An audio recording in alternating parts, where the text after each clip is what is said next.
마태복음 1장 18절부터 25절까지의 말씀 함께 읽도록 하겠습니다. 예수 그리스도의 나심은 이러하니라. 그의 어머니 마리아가 요셉과 약혼하고 동거하기 전에 성령으로 잉태된 것이 나타났더니 그의 남편 요셉은 의로운 사람이라. 그를 드러내지 아니하고 가만히 끊고자 하여 이 일을 생각할 때에 주의 사자가 현몽하여 이르되 다윗의 자손 요셉아, 너의 아내 마리아 데려오기를 무서워하지 말라. 그에게 잉태된 자는 성령으로 된 것이라. 아들을 낳으리니 이름을 예수라 하라. 이는 그가 자기 백성을 그들의 죄에서 구원할 자이심이라 하니라.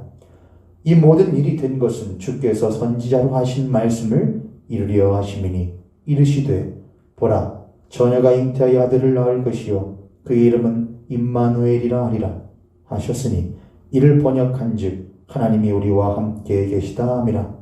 요셉이 잠에서 깨어 일어나 주의 사자의 분부대로 행하여 그의 아내를 데려왔으나 아들을 낳기까지 동침하지 아니하더니 나음에 이름을 예수라 하니라. 아멘. 오늘 여러분과 함께 동정녀에게서 나심을 믿다라는 제목으로 사도신경 강해를 이어가도록 하겠습니다. 지난주 설교를 다시 한번 들으셨다고 한다면 오늘 말씀이 좀 더 잘 이해가 되리라고 생각합니다. 우리들은 지금 사도신경 강해를 하는 중이고 사도신경 강의 가운데에 네 가지에 대한 우리들의 신조와 믿음이 있죠. 성부에 대한 믿음과 성자에 대한 믿음, 또한 성령에 대한 믿음, 그리고 성부, 성자, 성령으로 말미암아 세워지게 된 교회에 대한 우리들의 믿음이 있습니다. 이 큰 내 믿음 가운데에 첫 번째 성부에 대한 믿음으로서 이제는 하도 많이 해서 여러분 다 외우실 거라고 저는 믿습니다. 이해는 둘째 치고더라도 외우기는 하셨을 것 같아요. 그렇죠? 성부에 대한 네 가지의 우리들의 믿음이 있습니다. 성부께서 계시다. 근데 그분은 무엇으로 계신다? 사랑으로 계신다. 존재한다 이것이죠. 무엇으로 존재하신다? 사랑으로 존재하신다. 그러므로 하나님의 모든 그분의 사랑은 그분의 속성이 아니에요. 그분은 사랑이시라고 성경이 분명히 말하고 있지 않습니까? 하나님은 사랑이세요. 그 안에 그분의 전능하심, 거룩하심, 그분의 공의로우신 모든 것이 포함되어져 있는 것이지요. 하나님은 계신다. 성부는 사랑의 하나님으로 존재하신다. 그분은 전능하시다. 그분은 자신의 그 크신 사랑을 나타내시는 것에 있어서 어떠한 제한도 한계도 두지 아니하신다. 그분은 자신의 사랑을 드러내시는 일에 무엇이든지 하시며 또한 무엇이든지 하지 않으시는 능력을 행하신다. 전능이라고 하는 것을 모든 것을 할 수 있다고만 생각하시면 안 돼요, 여러분. 하지 않는 것도 능력인 것입니다. 그분은 또한 무엇 하신다? 그분은 창조하시는 성부 하나님이시다.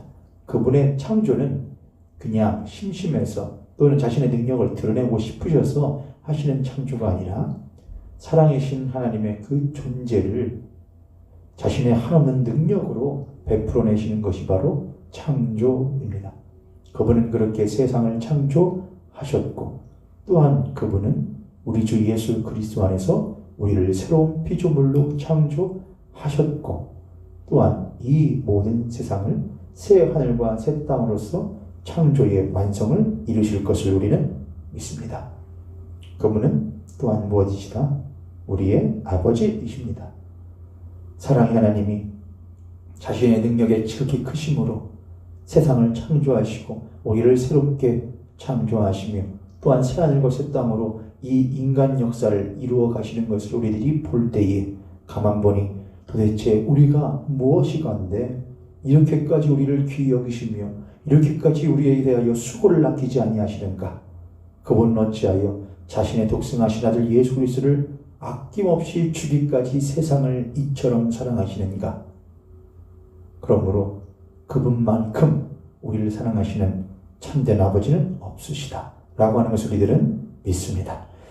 그렇게 성부에 대한 믿음을 우리들이 신앙을 지나와서 우리들이 성자 예수 그리스도에 대한 신앙으로 넘어왔습니다.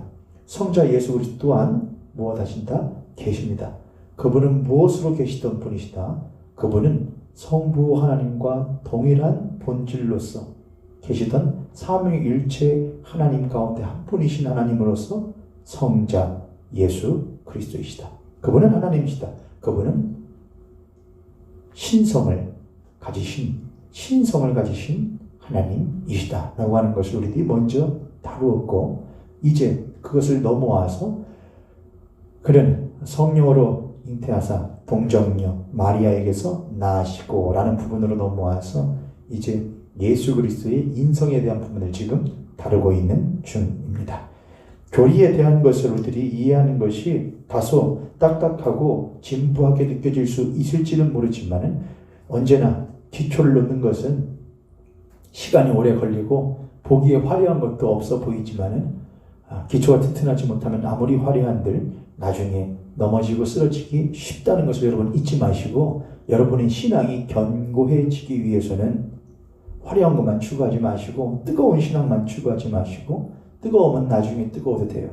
우선은 그릇을 준비하는 우리들의 생각과 우리들 안에 올바른 신앙을 위한 틀을 준비만 잘 하신다면 그 위에 또한 그 안에 성령께서 뜨거움으로 충만함으로 채우실 줄 믿으시기를 바랍니다. 우리 옆에 있는 성도님들과 함께 예배하고 계신다면 옆에 있는 성도님들과 혼자 예배하고 계신다면 저를 보시고 우리 그렇게 한번 축복하도록 하겠습니다. 당신의 신앙이 성경적이기를 원합니다. 아멘. 한 번 더 축복합니다. 당신의 신앙이 복음적이기를 원합니다. 아멘. 마지막으로 축복합니다. 당신의 신앙이 정상적이기를 원합니다. 아멘. 사도신경에 대한 강해를 쭉 하면서 참 시의 적절하다, 하기를 잘하였다. 왜냐하면 요새 한국 기독교가 많이 욕을 먹고 있지 않습니까? 근데 그걸 교회만 모르는 것 같더라고요. 일부 교회만입니다. 일부 기독교인들은, 또 목사님들은 굳이 외면하려고 하는 것 같더라고요. 뭐라고 할까요? 세상이 어떻게 되든 뭐라고 하든지 간에 하나님은 하나님의 일을 이루어 가실 거라고 하는 그러한 신앙을 가지고 있는 것 같아요. 물론 세상이 엎치락 뒤치락 난리를 쳐도 하나님은 하나님의 일을 이루어 가셔요. 누구를 통하여? 교회를 통하여. 그러려면은 교회는 세상에 대하여 하나님께서 우리를 무엇 삼으셨다고 하는 것도 잊지 말아야 하냐면은 우리들을 세상에 대한 제사장으로 삼으셨다는 것도 잊지 말으셔야겠지요. 그렇죠? 제장은 우리 주 예수 그리스도께서 세상을 위하여, 세상과 죄인과 하나님을 화목하게 하시기 위하여 대제사장의 역할을 감당하셨지요. 그렇죠. 그럼 마찬가지로 우리도 세상과 하나님을 화목하게 하는 제사장적인 직분을 가진 존재로서 우리를 불러주시지 않았습니까? 예수께서 세상을 돌보시고 세상을 공감하시고 세상에 대하여 무엇하셨던 것, 그들의 질고를 알지 못하신 바가 아니셨다고 하는 것을 교회는 가끔 잊어버리고 일방통행으로만 가는 것 같아요. 몰라, 세상이 어떻게 되든 우리는 하나님의 백성이니까 우리는 우리의 길을 간다.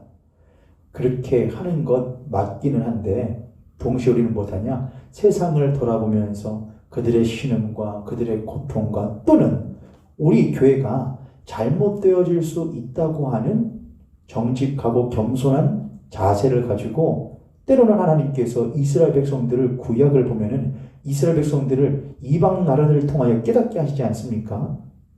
그렇게 믿는 거 아니라니까, 그렇게 백성 되는 거 아니라니까, 그렇게 하나님 나라가 이루어지는 건 아니라니까, 그렇게 맞고 뜯어놓고 하지 않습니까? 그런데도 이스라엘 백성들이 뭐래요? 우리는 하나님의 택함 받은 백성이니까 우리는 그래도, 그러니까 잘못된 신앙으로 그렇게 맞는 것을 구약을 맨날 봤으면서 어떻게 그런 생각을 갖는지 모르겠어요. 우리들은 하나님께서 야, 너희들이 이 세상 모든 열방 가운데에 하나님의 나라로서 우뚝 서는 것은 이것 봐봐라, 이게 하나님 나라야, 우리 보고 좀 배워 라고 하기 위하여 하는 것이 아니라니까요. 하나님의 나라를 보면서 모든 열방을 다 뭘로 한 큰 나무가 되어서 거기에 모든 세상들이 깃들 수 있는 나라가 되는 것이 하나님의 나라라니까요. 근데 자기만 하나님 나라예요. 자기만 구원받으면 되는 거예요? 그렇지 않지 않습니까? 그래서 요즘 한국교회가 유독 한국교회죠. 유독 한국교회. 그러면은 생각을 해야죠. 왜 유독 한국교회만 지금 코로나 상황, 전 세계적으로 코로나 상황이 일어나고 있는데 왜 한국교회만 유독 욕을 먹을까? 왜 한국교회만 유독 이렇게 세상에게 비판을 받을까?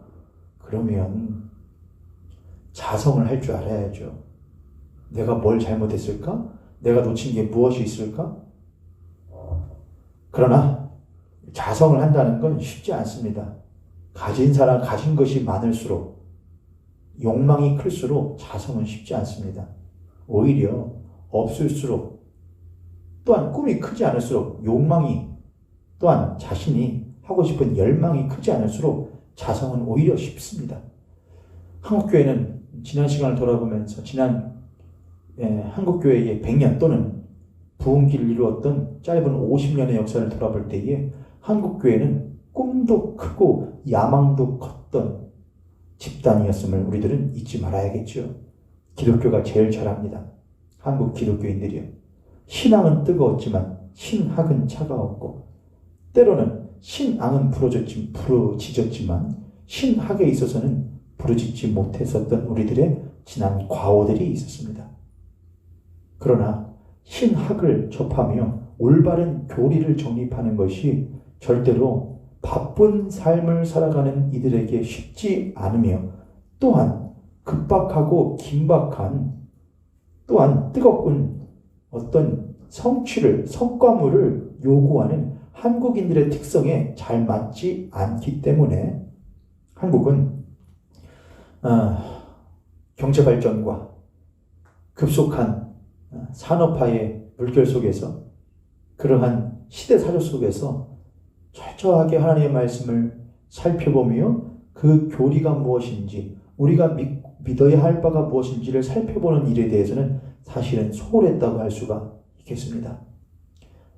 그러나 그 관성의 법칙이 너무나 세어서 발전과 성취와 성과를 향하여 달려가는 그 관성이 너무나 세어서 그것을 막으려고 하는 숙고와 성찰과 또한 그 안에서 교리에 대하여 우리가 믿는 바가 무엇인지에 대하여 심사숙고하는 그 모든 것들이 그 관성에 의해서 다 부러졌던 지난 시간들을 살아왔었는데 지금 코로나 바이러스 상황은 그 관성에 의해서 다름박질하는 폭주기관차 같은 한국교회에 대한 하나님의 막으심이라는 것을 한국교회가 깨닫지 못한다고 하면 한국교회는 글쎄요 소망이 없지 않을까 싶습니다. 그래도 할 말 없습니다. 한국교회 소망 없다고 울어야겠지요. 어떤 분들이 그러더라고요. 한국교회가 이렇게 하는데 울어야 되지 않냐고. 이미 울었어야죠. 울 때는 지나지 않았는가 싶습니다. 지금은 울 때가 아니고 돌아봐야 될 때입니다. 누구를요? 세상을요. 왜 울어요? 결국엔 교회 때문에 우는 거잖아요. 그렇죠. 전 그 말 들을 때에 모르겠습니다. 제 판단이 잘못된 건지 모르겠지만은 울어야지. 교회가 이렇게 잘못돼 가는데 교회가 이렇게 세상에 지탄을 받고 세상에 손가락질을 받는데 이렇게 교회들이 문을 닫고 무너지고 목사들이 떠나가는데 성도들이 떠나가는데 울어야 할 거 아니야. 아프지 않아 가슴이? 아파요. 안타까워요. 근데 결국에는 그 울음이라는 것도 누구를 위한 울음이지 교회를 위한 울음이잖아요. 결국엔 자기를 위한 울음이잖아요. 자기 살 깎아보는 것이 슬프고 안타까워서 우는 울음이잖아요. 세상을 위해서 울어야 될 거 아닙니까, 여러분? 세상은 우리들에게 우리 이렇게 아픈데 너희들은 괜찮아? 우리들 이렇게 힘든데 너희들은 너희들만 보면서 우는 거야? 여러분 그게 이기주의 아닙니까? 그게 하나님이 말씀하시던 하나님의 나라인가요? 세상을 보며 울란 말이죠. 하나님이 세상을 이처럼 사랑하사 독생자를 주셨으니 이는 저를 믿는 자마다 멸망치 않고 예수께서 하나님 저놈들이 하나님 말씀 안 듣고 말씀 따르지 않으니 얼마나 가슴 아프세요. 제가 하나님 보면 가슴이 찢어질 것 같이 아파요. 그렇게만 하셨다면 이 땅 가운데 오셨겠냐고요. 그렇게 하지 않고 하나님이 이 세상을 이처럼 사랑하사 난 저들을 보면 가슴이 아파. 마음이 찢어져. 누가 나 대신하여 저들에게 가서 내 말을 전할까? 내 마음을 전할까? 근데 예수님께서 아버지 내가 여기 있으니 나를 보내소서. 많은 주님의 따르던 선지자들이 나를 보내서 나를 그러게 하지 않았던 것 아닙니까? 근데 왜 한국교회는 이 상황 가운데서 울어야 된대요? 울재요. 누구를 위해서? 교회를 위해서 울재요. 세상을 위해서 우시라니까요. 세상에 대하여 관심이 없고 세상에 대하여 돌아보지 아니하는 교회는 이미 소망이 없는 교회라고 저는 생각을 합니다. 사랑하는 모임교회 성도님들, 성경대로 믿어야 되고 복음적으로 믿어야 되고 그래야 정상적으로 믿는 신앙생활입니다. 그래서 우리는 자칫 진부할지는 몰라도 그래서 교리가 중요해요. 그래서 올바른 기초를 세우는 것이 아주 중요해요. 큰 소리를 외치는 것은 쉽지만 큰 소리로 사람들을 선동하거나 현혹하는 것은 쉬울 수 있을지는 모르지만 작은 목소리로 차분한 목소리로 하나하나 기초를 세워가는 것은 전하는 이에게도 쉽지 않고 듣는 이에게도 마찬가지로 쉽지 않은 일이에요. 그럼에도 불구하고 이 긴 시간 사도신경 강의 산산수훈 강의부터 사도신경 강의 이 모든 것들을 잘 따라와 주시는 우리 모현교회 성도님들께 담임 목사로서 매우 감사드려요. 감사합니다. 우리 모현교회 성도님들 잘 따라와 주셔서 감사하고 또한 매 강의 때마다 어려울 수도 있고 이해가 쉽지 않을 수 있음에도 불구하고 또 들으시고 하시는 여러분들의 그 신앙에 대한 심사숙고함과 그 한 걸음 한 걸음에 제가 무한히 감사를 드립니다. 앞으로 가는 여정 가운데에도 여러분 지치지 마시고 여러분 가운데에 성령께서 능력 더하여 주셔서 이 길을 잘 지나 우리의 삶 가운데에 아름다운 열매가 맺혀질 수 있는 하나님이 원하시는 열매가 맺혀질 수 있는 우리들의 신앙이 될 수 있기를 주님의 이름으로 축복합니다. 아멘. 오늘 여러분과 함께 동정녀에게서 나심을 믿다라는 제목으로 이제 말씀을 나누려고 합니다. 제가 어제 이 부분에 대해서 조금 이제 몇 가지를 찾아보다가 어떤 한 영상을 보게 되었습니다. 굳이 프로그램 제목을 말하지는 않겠는데 한 프로그램이거든요. TV 프로그램인데 한 명의 아나운서가 사회를 맡고 두 명의 신학 교수가 나와서 이제 그거에 대한 설명을 해주는 거예요. 아나운서가 일반적인 기독교인들이나 또는 비기독교인들이 갖고 있는 질문들을 하면 두 명의 신학 교수가 대답을 해주는 형식이었습니다. 하나의 질문이 무엇이었냐면 왜 동정녀 마리아에게서 났다고 하는 것인가요? 라고 하는 질문이었거든요. 두 신학 교수님 중에 한 분은 제가 기독교 변증학에 대하여 좀 관심이 있어서 살펴보다가 접하게 된 분이어서 이분이 어떤 말을 할까? 잠옷 궁금해졌습니다. 근데 두 교수님이 하는 동일한 말이 있었습니다. 뭐라고 얘기를 많이 하는데 핵심은 하나였어요. 동정녀 마리아에게서 났다고 하는 말은 성경에 딱 2번 등장한다. 어디에? 마태복음과 누가복음에만 등장한다. 동정녀에게서 나셨다, 처녀에게서 나셨다. 2번만 있다. 그래서 뭐 정경 비평이니 뭐 이런 말을 해요. 그러면서 사도 바울은 동정녀에 대한 말 하지 않았다. 그리고 마가복음도 그런 말 하지 않았다. 그러면서 이것은 그런 것으로 미루어 봤을 때에 동정녀에게서 의하여 태어나셨다고 하는 그것은 중요하지 않다는 것이 아니라 구원에 있어서 또한 성육신 사건에 있어서 필수적이었다고 할 수는 없겠다였어요. 다시 여러분, 동정녀 마리아에게서 나셨다고 라고 하는 그것은 성육신을 통하여 말씀의 육신 되시어 우리를 구원하게 하시는 일에 있어서 꼭 필수적이었다고 할 수는 없을 것이다.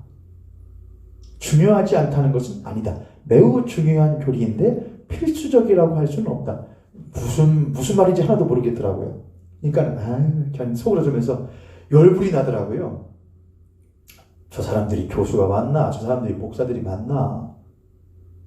댓글들을 봤어요. 댓글들을 봤더니 댓글들이 무슨 말하는 거냐고 이게. 그들이 왜 그런 말을 했을까? 그것은 우리들이 아마도 가지고 있는 어떤 거부감 때문일 수도 있겠다는 생각이 듭니다. 동정녀에게서 예수 그리스도께서 하셨다. 동정녀라고 하는 것은 결혼하지 아니한, 그것보다 더 정확한 표현은 구약시대 때는 특히 이스라엘 사람들에게는 결혼하지 않았다고 하는 것은 분명한 뭘 말하는 것이냐면은 남녀 간에 무엇이 없었다고 하는 성적인 접촉이 없었다고 하는, 결합이 없었다고 하는 것과 똑같은 의미였거든요. 지금이야 혼전, 순결이 그렇게 크지 않고 또한 일상적으로 행하여지는, 또한 지금의 세대는 그런 것들을 조장하기도 하는 그런 세대를 살고 있지 않습니까? 우리도 이제 어느 정도 사랑하면 하고 책임지면 되지 이런 방식으로 하는 우리의 세대와는 다릅니다. 이스라엘 백성들에게는 율법에 따라서 결혼하지 아니한 여자가 임신을 했거나 또는 남자를 통하여 성적인 결합을 했다고 한다면 그 즉시 돌에 맞아 죽는, 부정한 여인이라고 하여 돌에 맞아 죽는 율법이 있었습니다.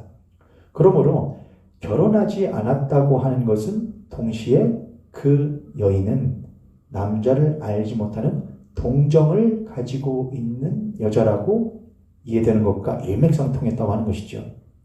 그런데 생각해 보세요. 남자를 알지 못한 여자, 남자와 성적인 결합이 없는 여자가 어떻게 무엇을 임신을 할 수 있냐 이것이죠. 과학적으로 말이 되냐 이것이죠. 말이 안 되죠, 여러분. 우리들이 알고 있는 과학적이고 또 상식적인 것으로는, 이해로는 아이가 임신되기 위해서는 남녀 간의 결합이 있어야 되거든요. 그런데 성경은 예수 그리스도에 대하여 뭐라고 하느냐? 그는 성령으로 잉태되었다. 누구에게서? 남자를 알지 못하는 처녀인 여자 마리아에게서 났다라고 하는 것을 증거하고 있습니다. 왜? 이해하기가 쉽지 않으며 과학적이지도 않고 상식적이지도 않은 이 허무맹랑한 이야기를 성경은 하고 있을까? 그래서 많은 사람들은 이것을 은유나 비유로 이해하려고 합니다. 이건 비유야. 그렇게 예수 그리스도께서 순결하고 지고지순한 분이라는 것을 이해시키기 위하여 비유와 은유로서 설명한 거야. 어떤 이들은 이것을 하나의 신화적인 표현으로 사용한다고 생각하기도 합니다. 우리들이 잘 알고 있는 박혁거세라든지 여러 가지 그런 신화적인 인물들이 있지 않습니까? 그들의 출생이 매우 신비로웠다는 것을 통하여 그가 범상치 않은 인물이라는 것을 고대 신화들이 사용하는 것처럼 예수라고 하는 인물도 그들의 제자들에 의하여서 신격화되어지는 과정 가운데에 예수 그리스도의 출생이 범상치 않았다고 하는 것을 의도적으로 제자들이 행한 것이다. 그래서 이것은 비유 또는 은유 또는 제자들에 의한 신화적인 인물로서, 범상치 않은 인물로서 표현하기 위한 신화로 이해하는 접근들이 있었다고 하는 것이죠.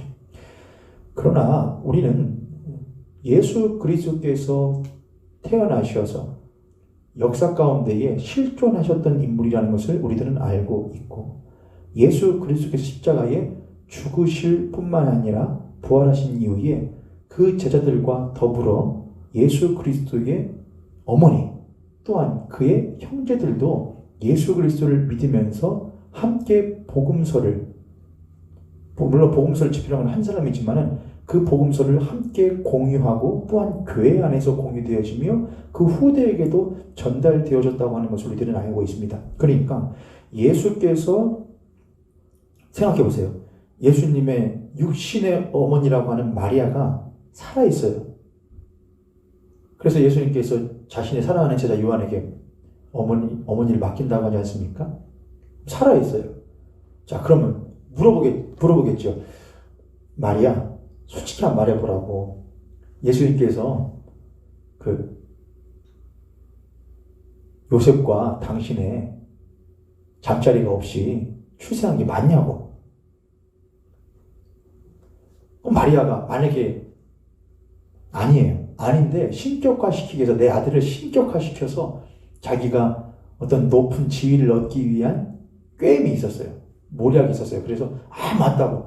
나는 한 번도 선전한 적이 없는데 성령으로 잉태되었다고 막 그래요. 그러면 추종자라고 하면 좀 그렇지만은 예수 그리스도를 따른다고 하는 이들이 그것을 어떻게 할까요? 받아들이기가 쉬울까요? 어려울까요? 어렵겠죠. 오히려 동정녀 마리아에서 태어났다고 하는 것은 오히려 뭘 가져올 것이냐? 복음을 전하는 일에 있어서 역효과를 가져올 것이 뻔하죠.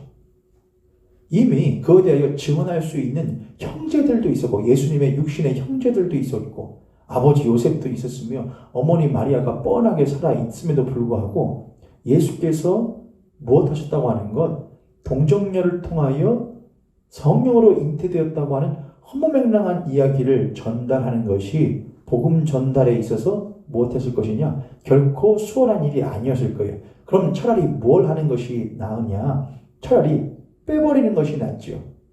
그냥 빼버리고 그 교수들이 말했던 것처럼 그냥 동정녀 마리아에게서 태어난 것이 중요한 교리이긴 하지만 필수적이진 않다. 성육신과 구원에 있어서 그렇게 말을 할 거라고 한다면 그냥 애초부터 빼버리지 무엇 하려고 마태나 또한 누가는 그 부분에 대하여 명확하게 예수 그리스도는 동정녀에게서 나셨다라고 하는 표현을 했겠냐 하는 것이죠. 다른 제자들이 말리지 않았겠습니까? 만약에 쓰지 않은 마가라고 한다든지 또는 요한이라고 한다든지 또는 그 후대에 있는 바울이라고 한다든지 그런 애들이 그런 말은 그냥 뺍시다. 안 하는 게 훨씬 더 낫죠. 난 안 할 테니까 당신도 하지 말자고. 그렇게 할 수 있지 않았겠습니까? 마태복음과 누가복음은 썼고 마가복음과 요한복음 또는 사도 바울의 서신서들에는 쓰여지지 않았다.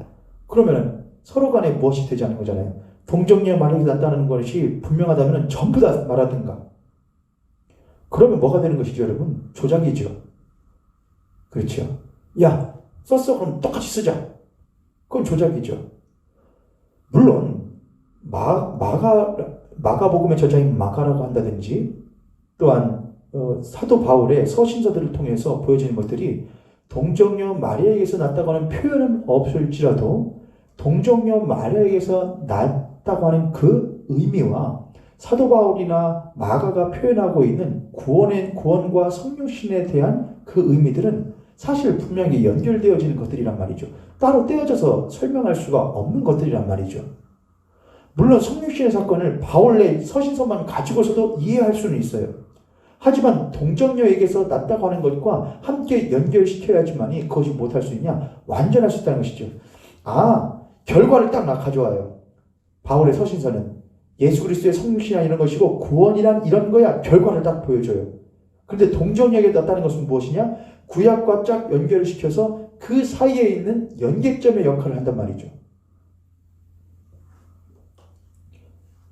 우리는 그런 것들을 만약에 복음서의 기자들이나 제자들이 서로 너는 말하는데 나는 말하지 않으면 서로 간에 말이 틀릴 수 있으니까는 맞추어서 똑같이 말하자라고 하는 조작의 시도나 입을 맞추는 그러한 시도를 하지 않고 마태와 누가는 예수 그리스도는 성령으로 말미암아 동정녀에게서 태어나셨다.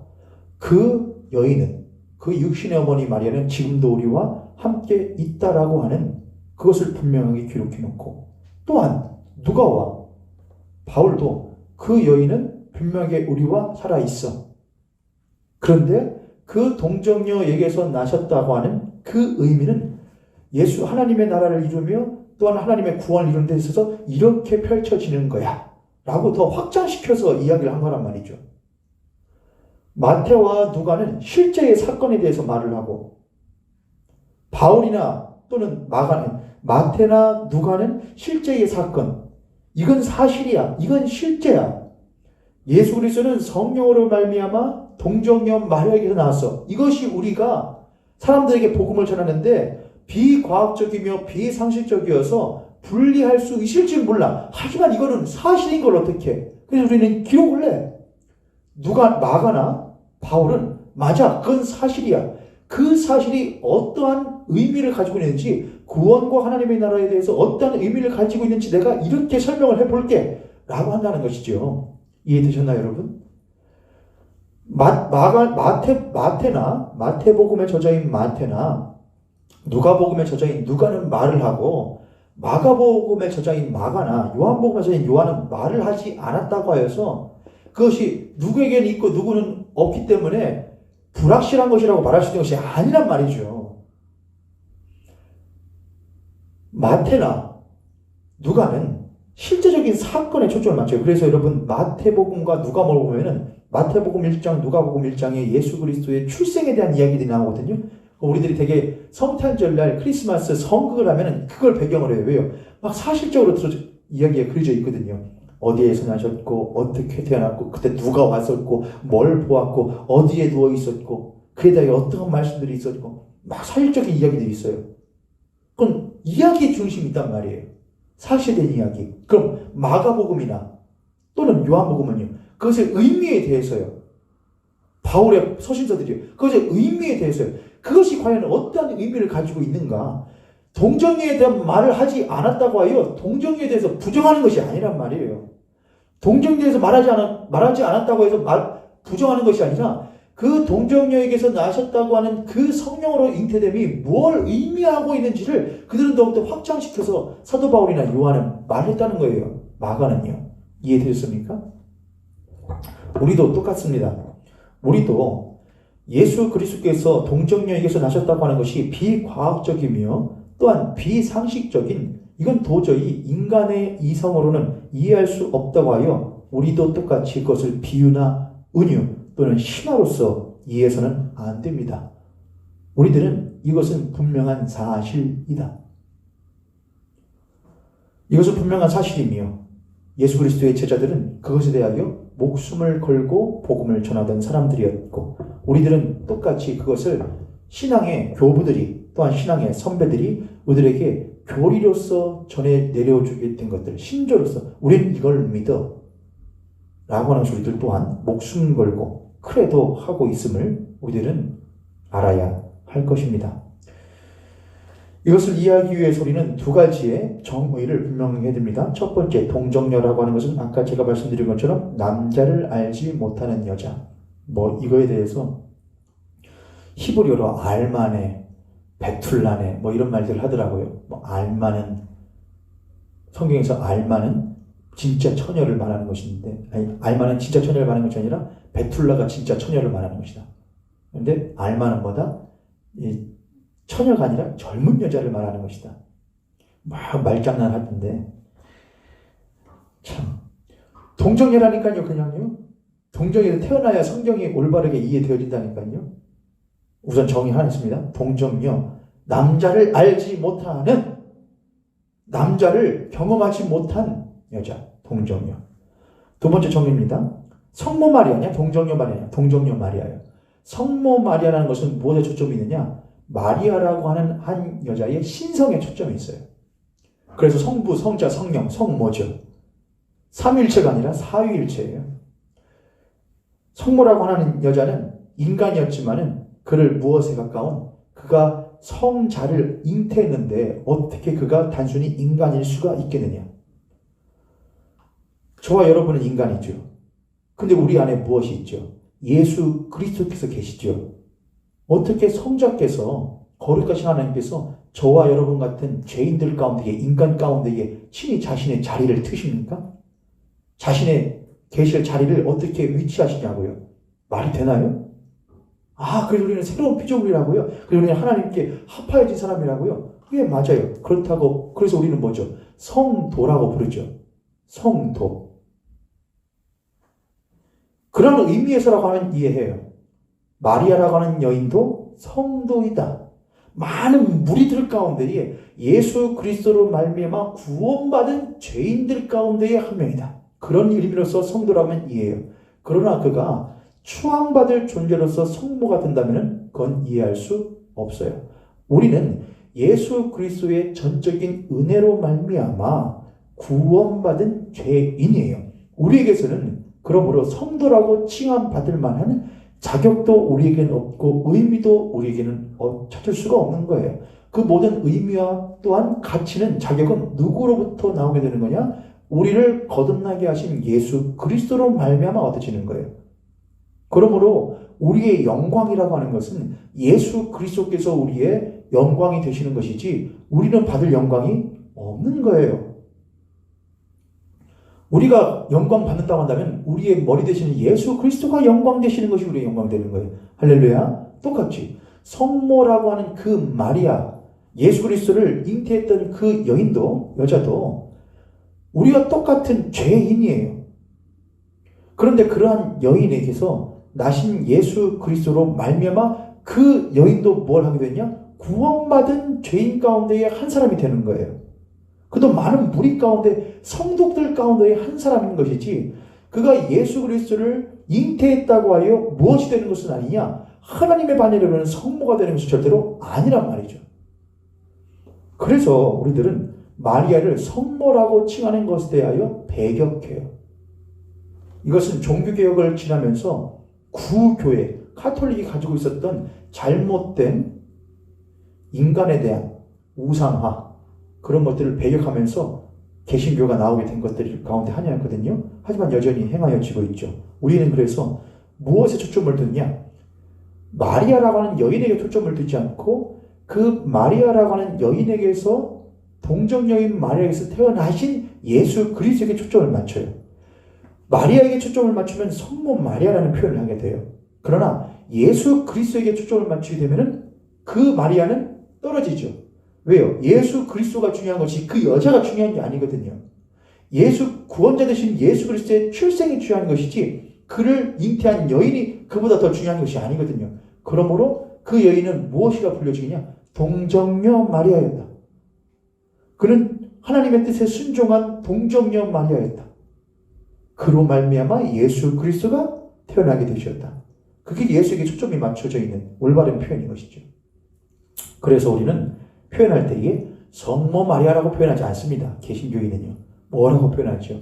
예수님의 육신의 어머니였던 동정녀 마리아라고 표현합니다. 그것이 그리스도인의, 개신교인의 올바른 표현이라고 할 수 있겠습니다. 예수 그리스도께서 왜 동정녀 마리아를 통하여 나셔야만 했는가? 이것은 우리들이 익히 알고 있는 것처럼 성경을 이루게 하시기 위함이었습니다. 그러면 성경 어디에서 예수께서 동정녀에게서 태어나셔야 한다고 하는 말이 있는가? 가장 먼저 찾아볼 수 있는 성경의 구절은 창세기 3장 15절입니다. 창세기 3장 15절. 우리들이 흔히 원복음이라고 하는 원복음, 첫 번째 제일 뿌리가 되는 복음이라고 하는 것이 바로 창세기 3장 15절이지요. 이렇게 쓰여 있습니다. 내가 너로 여자와 원수가 되게 하고 너의 후손도 여자의 후손과 원수가 되게 하리니 여자의 후손은 너의 머리를 상하게 할 것이요 너는 그의 발꿈치를 상하게 할 것이니라 하시고, 창세기 3장은 인간이 타락을 하고 선과 악을 알게 하는 나무의 실과를 먹어 타락하게 되면서 하나님께서 그들에 대하여 뭘 하시는 남자와 여자와 사단에게 대하여 이 판결하시는 내용들이 들어져 있는 장이지요. 근데 그 3장에서 하나님께서는 뱀에게 이렇게 판결을 내리셔요. 그게 창세기 3장 15절인 거예요. 14절에서 여호와 하나님이 뱀에게 이르시되 내가 이렇게 하였으니 네가 모든 가축과 들의 모든 짐승보다 더욱 저주를 받아 배로 다니고 살아있는 동안 흙을 먹을지니라.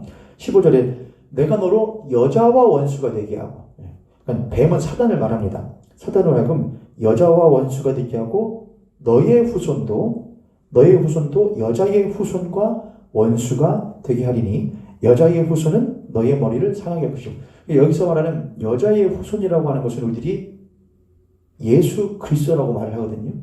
그러니까 사단의 세력과 사단의 권세를 파하시는 이이신 예수 그리스도, 그 예수 그리스도는 누구의 후손이시다? 여자의 후손이시다 이거잖아요. 창세기 3장 15절에 나온 게 그 의미지 않습니까? 예수 그리스도는 여자의 후손이시다. 왜 남자의 후손이 아니신가? 왜 창세기 3장 15절에서 하나님께서는 예수 이제 곧 오실 구원자로서의 예수 그리스도를 여자의 후손으로서 표현을 의도적으로 했는가? 뒤에 가서 살펴보겠습니다. 이사야서 7장 14절에서 이사야 선지자는 이렇게 말을 합니다. 이사야서 7장 14절 그러므로 주께서 친히 징조를 너에게 주실 것이라. 보라, 처녀가 잉태하여 아들을 낳을 것이요 그의 이름을 임마누엘이라 하니라. 보라, 처녀가 잉태하여 아들을 낳으리니 그 이름을 임마누엘이라 하니라. 창세기 3장 15절에서 여자의 후손으로서 오시는 구원자, 그리고 이사야서 7장 14절에서 나오는 처녀가 잉태하여 낳게 되는 임마누엘, 임마누엘이 하나님, 예수 그리스도, 그걸 말하고 있다는 것이죠. 그리고 신약으로 넘어가면 마태복음과 누가복음 1장, 각 1장에서 예수 그리스도에 대한 이야기가 나옵니다. 한번 읽어볼게요. 마태복음 1장 18절부터 우리들이 읽었던 거기에서 이렇게 하죠. 18절, 예수 그리스도의 나심은 이러하니라. 그의 어머니 마리아가 요셉과 약혼하고, 정혼하고라는 말 합니다. 약혼하고, 그러니까 그것은 뭐냐? 결혼하기로 약속했다는 거예요. 그때 당시에는 철저했다니까요, 이게. 그래서 뭐라고 붙이냐? 약혼하고 동거하기 전에, 요셉과 동거하기 전에 성령으로 잉태하니라. 그래서 그 뒤에 무슨 이야기가 나오면 요셉이 그걸 알고 임신했다는 것을 알고 무엇하려고 그래요? 끌어내려고 그래요. 마리아를요. 나와 함께 아직 약혼한 상태고 결혼한 상태가 아닌데 임신해서 끊으려고 한단 말이죠. 그래서 꿈에 요셉에게 하나님께서 현몽하셔서 뭐라고 하시냐? 야, 그 여자가 임신한 것은, 그 여인이 임신한 것은 성령으로 인하여 임신한 것이고 그가 그 태에 있는 것은 하나님의 아들이시다, 이렇게 한단 말이죠. 그래서 요셉이 거기에 순종하여 마리아를 데리고 출생시키기 위하여, 예수를 출생시키기 위하여 떠나는 이야기들이 또 나오게 되는 것이죠. 누가복음 1장 26절부터 보면 이렇게 쓰여 있어요. 여섯째 달에 천사 가브리엘이 하나님의 보내심을 받아 갈릴리 나사렛이라는 동네에 가서 다윗의 자손 요셉이라 하는 사람과 약혼한 처녀에게 이르니, 다윗의 자손 요셉이란 사람과 약혼한 처녀 마리아에게 이르니 그 처녀의 이름은 마리아라. 이렇게 마태복음과 누가복음에서 동일하게 처녀, 약혼하고 동거하기 전인 여자, 약혼한 동거하기 전인 처녀 마리아라고 하는 이름을, 이것을 분명하게 기록하고 있죠. 갈라디아서 4장 4절에 보면은, 갈라디아서 4장 4절에 때가 참에 하나님이 그 아들을 보내사 여자에게서 나게 하시고, 이것은 어디와 연결되어 있죠? 창세기 3장 15절에서 여자의 후손, 여기와 연결되게 되는 것이죠. 여자에게서 때가 참에 하나님께서 그 아들을 여자에게서 나게 하시고, 여하튼 창세기 3장 15절에 나오는 원복음이라고 일컬어지는 구절에서 벌써 하나님께서 준비하시는 구원자는 누구를 통하여? 여자를 통하여 여자의 후손으로서 오실 것이다. 왜 그럴까? 왜 여자의 후손이어야 될까? 여기에 궁금증을 가져야 되는 것이고, 그 말씀 이사야서 7장 14절에서 보라, 처녀가 잉태하여 아들을 낳으리니 그 이름을 임마누엘이라라. 구원자로서 오시는 그 임마누엘이신 예수 그리스도는 왜 처녀가 잉태하여야만 하는 것인가? 왜 구원자는 처녀를 통하여 오셔야만 하는 것인가? 신약으로 와서 마태복음 1장과 누가복음 1장은 그는 요셉이라는 남자와 정혼하며 약혼하였으나 결혼하지 아니한 동거하기 전에 처녀로서의 여자였다. 그의 이름은 마리아라. 갈라디아서 4장 4절에 보면 그는, 하나님의 아들은 무엇을 통하여? 여자에게서 그 구원자를 낳게 하셨다. 이 모두 다가 여자에게서 나오신 후손으로서의 예수 그리스도와 그 여자는 철저하게 동정녀이며 처녀임을 분명하게 말하고 있다는 것을 말하고 있습니다. 자, 그러면은 왜 꼭 동정녀를 통하여야만 한다고 성경은 말을 하고 있는가? 그것이 지금 이 시대에 비과학적이고 비상식적인 것임에도 불구하고 왜 성경 그것을 지속적으로 말하고 있는가? 그 부분을 이제 우리들이 좀 살펴봐야 될 것 같습니다. 세 가지가 있는데 첫 번째는 성경을 이루시기 위한 목적입니다. 말씀을 이루시기 위한 것이죠. 자, 그럼 그 말씀이 무엇이라고 있는가? 이게 두 번째 이유인데 왜 창세기 3장 15절에서 하나님께서는 뱀에게 이 판결을 하시면서 여자의 후손이라는 이야기를 하시는가? 왜 예수 그리스도는 구원자로 오실 예수 그리스도는 남자의 후손이면 안 되는가? 여기서 우리는 남자와 여자의 관계에 대하여 살펴볼 필요가 있습니다. 성경에 보면은 창세기는 남자와 여자 중에 누구를 먼저 하나님께서 창조하셨다고 분명히 기록을 하죠. 남자입니다. 남자. 하나님께서 남자로서 아담을 먼저 창조하셨다. 그 이후에 하나님께서 그가 홀로 독처하는 것이 보기에 좋지 아니하심으로 그를 잠재우시고 그의 갈빗대 하나를 취하시어 여자를 만드셨다. 남자라고 할 때에 그는 그 이름이 아담이라고 하죠. 첫사람으로서의 아담. 그런데 그 첫사람으로서의 아담에게는 여러 가지 여자로서의 하와와 다른 면이 있었는데 그건 뭐냐? 먼저 난 자였어요. 그렇죠. 아담은 먼저 창조된 자였고 하와는 그 다음에 창조된 존재였어요. 또 하나의 특별한 점은 아담에게는 무엇이 주어졌냐면 아담에게는 모든 것들을 무엇할 이름을 지어주고 그들과 함께 있을 권한이 주어졌었어요. 하와는 그러한 남자 다음에 지음받은 존재로서 그 남자의 모든 것을 다스리는 권한 안에서 그것을 누리는 존재로서 지음받은 존재였어요. 세 번째로 아담이라는 존재는 첫 사람인데 그 아담에게서 뭘 취하여서 갈빗대를 취하여서 지은 것. 그러니까 뭐냐면은 원소스가 되는 것이죠. 그리고 거기서 취한 것으로 지음받은 것이 바로 여자였단 말이죠. 이걸 이해하시죠, 여러분? 그런데 제가 창세기를 강의하면서 주일 오전에도 했었고 지금도 창세기 강의하고 있지만 수요일마다 창세기 1장과 2장, 3장을 다룰 때에 이렇게 했습니다. 결혼에 대한 이야기를 하면서 이 남자로서 또 여자로서 이것은 그냥 남자와 여자를 지었다고 하는 것을 설명하는 것을 넘어서는 의미가 있다고 제가 말씀드렸죠. 남자는 누구를 의미하는 것이고 남자는 곧 예수 그리스도를 의미해요. 여자는 뭘 의미하고요? 교회를 의미해요. 성도를 의미해요. 먼저 지음받은 자가 있고 그 다음에 지음받은 자예요.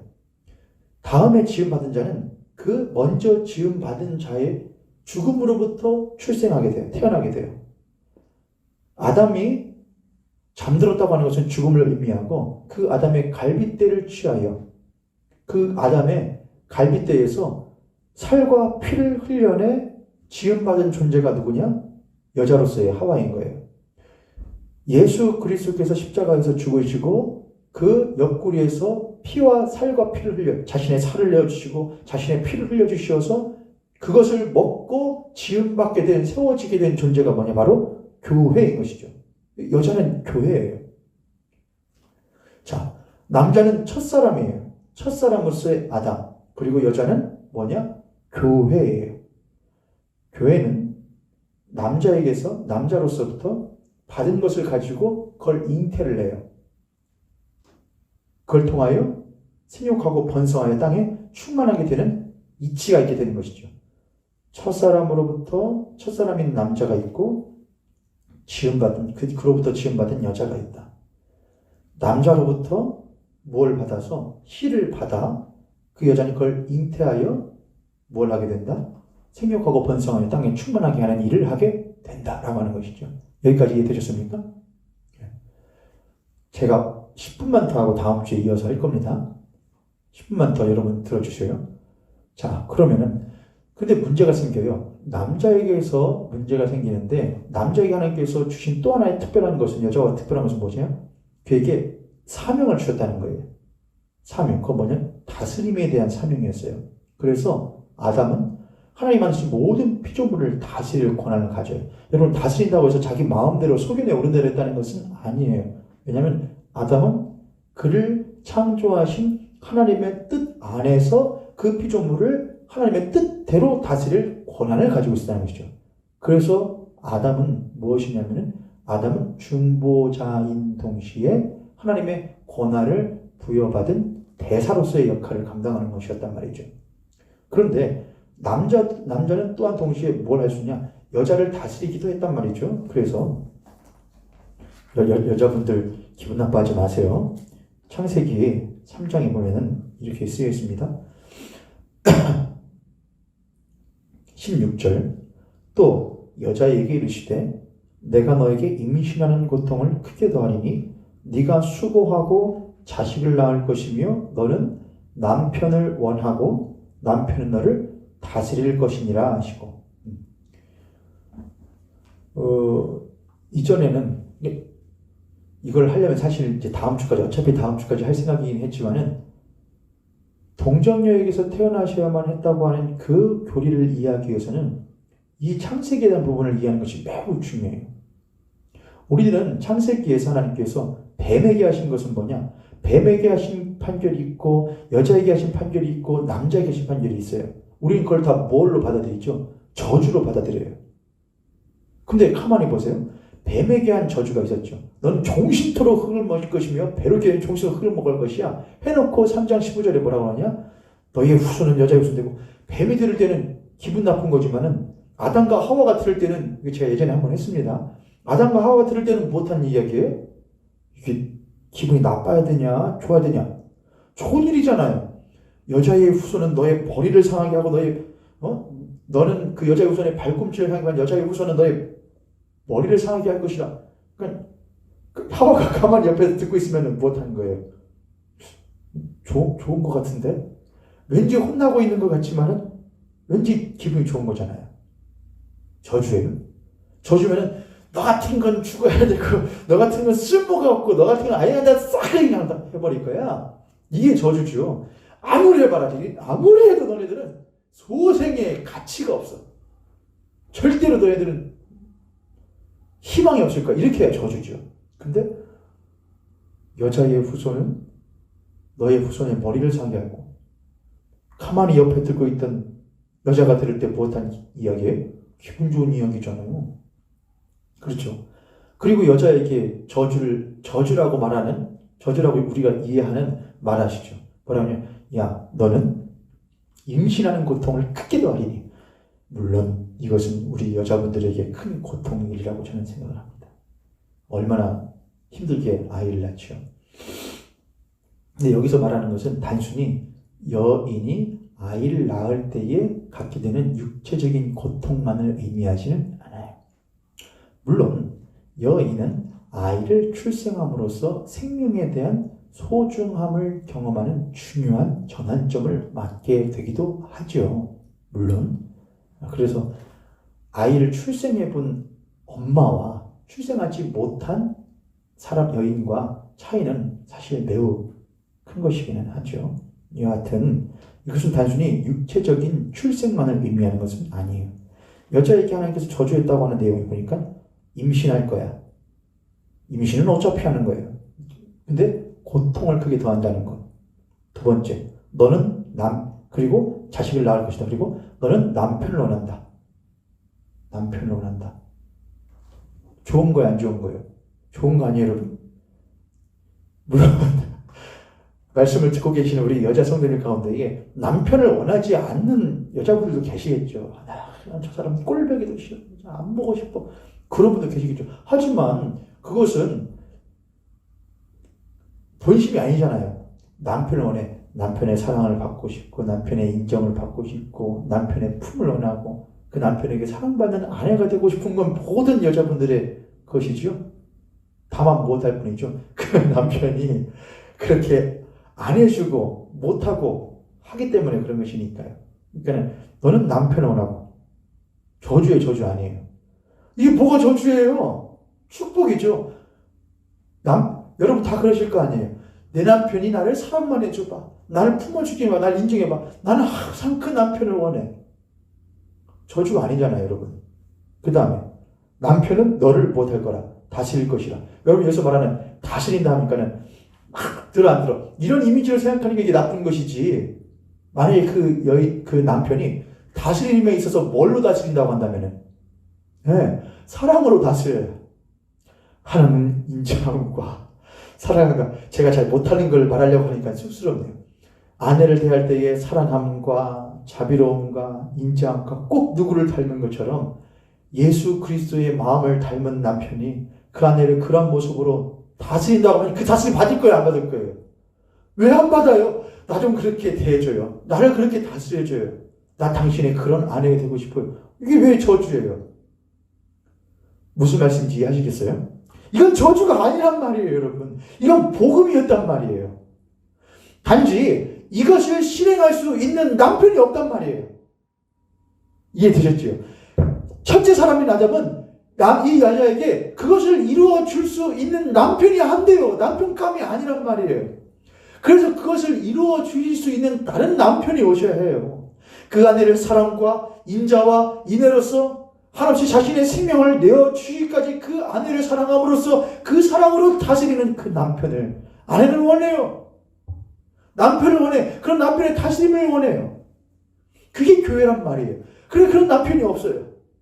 세상에 그 어떤 남편도, 지금 이 여인은 교회를 말하는 겁니다. 세상에 그 어떤 교회도 그런 남편이 없어. 세상에 돈과 권력과 명예와 그 어떤 것으로도 그 여인을, 그 교회를, 그 성도를 다스릴 수가 없는 거예요. 마음이 차질 않는 거예요. 오직 누구만이 참된 남편 되시는 예수 그리스도만이 그를 다스리시며 사랑과 인애와 자비로 다스리시며 그 아내는, 그 교회는 늘 그 남편 되시는 예수 그리스도를 보게 되는 거예요. 원하게 되는 것이죠. 이게 왜 저주예요, 여러분? 이게 축복이었던 거예요. 이게 복음이었던 거예요. 17절에 아담에게 이르시되 네가 너의 아내의 말을 듣고 내가 내게 먹지 말라는 나무의 열매를 먹었은즉 땅은 너로 말미암아 저주를 받고 너는 네 평생의 수고에야 그 소산을 먹으리라. 이게 저주예요. 아, 목사님 저주지요. 그냥 피땀 흘려요. 목사님 살아 보였어요? 일 노동해 보셨어요? 피땀 흘려요. 돈 벌어요. 그건 하나님이 저주하신 게 아니잖아요. 그렇죠. 인간의 잘못된 욕망이 만들어놓은 체제잖아요. 시스템이잖아요. 그게 왜 하나님의 저주예요? 땅이 저주를 받아. 네가 저주를 받은 게 아니고 땅이 저주를 받는 거잖아요. 아담이 저주를 받은 게 아니고 땅이 저주를 받은 거예요. 누구 때문에? 아담의 잘못 때문에요. 내가 너에게 다스릴 권세를 주었는데 너는 다스리지 못했으므로 땅이 저주를 받아. 그러면 땅이 저주를 받으면 거둘 게 없어야 되잖아요. 그렇죠. 근데 또 뭐 할 건 있어요? 거둘 수는 있어. 단 수고로울 뿐이야. 하나님은 아예 씨를 말려버리는 게 없었다니까요. 여인에게도 너는 이제 뭘 할 수 없어. 출산할 수도 없어. 자녀를 낳을 수도 없어. 이게 아니에요. 씨를 말려버리는 게 아니었단 말이에요. 그걸 말리지 않아. 단 고통이 있어. 땅이 저주를 받아. 거둘 수도 없을 거야. 그거 아니에요. 남겨놓으셔요. 그래서 뭐래요? 거둘 수 있어. 단 수고해야 해. 고생해야 해. 그러면 남자와 여자 둘 다 그 고생과 수고로움 가운데서 무엇을 경험하고 깨닫게 되느냐? 내가 이렇게 수고하고 종신토록 일해야 하고 고통받아야 되는 그 이유가 어디 있는 것이냐? 원인이 어디에 있는 것이냐? 성경은 그에 대해서 말을 한단 말이죠. 누구로 인한 것인지, 누구의 범죄함으로 인한 것인지, 그럼 그것을 어떻게 해결할 것이냐? 성경은 말을 한단 말이죠. 해결할 수 있는 방법은 인간에게서는 전혀 없다는 것이죠. 오직 그 해결의 방법은 길이요 진리요 생명 되시는 예수 그리스도로 말미암아 하나님께서 은혜로 우리에게 주시는 것 외에는 없다는 거예요. 그러나 어떤 이들은 고통받더라도 수고하고 하더라도 그냥 저주받은 땅에서 길어먹는 것으로 이 땅에서 그냥 생육하고 번성하는 것에서 만족을 누리는 그것이 진짜 뭐냐? 저주 가운데 사는 거예요. 그 가운데서 우리가 아무리 배불리 먹고 잘 살아도 생육하고 번성하고 땅에 충만하고 우리들이 무엇한다고 해도 수고하고 고생해서 거둔다고 하여도 그것 먹고 사는 건 저주란 말이에요. 여러분. 그래서 뱀이 뭘 받아요? 너는 흙을 먹고 다닌대요. 흙이 뭔지 아세요, 여러분? 야, 저주받은 땅에서 거둔 거라도 먹으면 좋은 거 아니냐? 생육하고 번성의 땅이 충만하면 좋은 거 아니냐? 그게 바로 흙으로 살아가는 이 땅에 저주받은 인간이 흙인 거예요. 뱀은 그거 먹고 살아요. 교회 가운데 그런 그리스도들 많아요.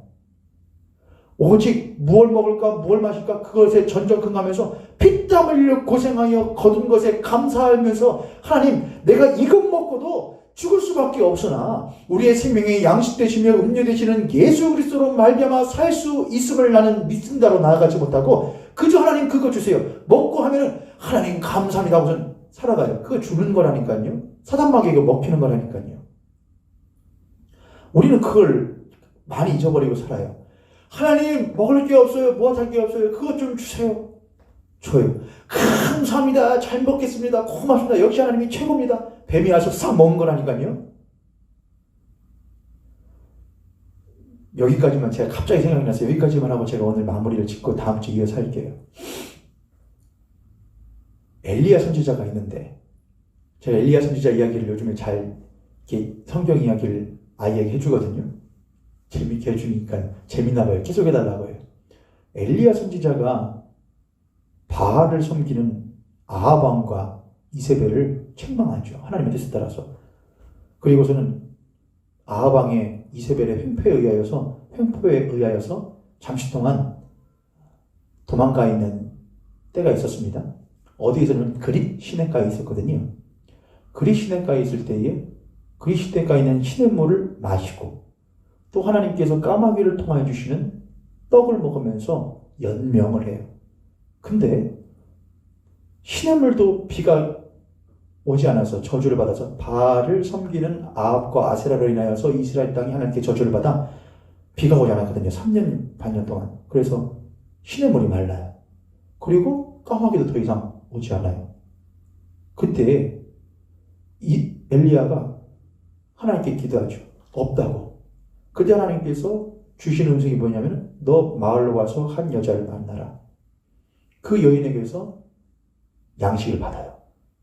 우리들은 이걸 몰라요. 하나님 봐봐. 이 방법으로 먹여줄 게 없으면 이 방법으로 먹여주잖아. 그게 누가 먹는 거냐?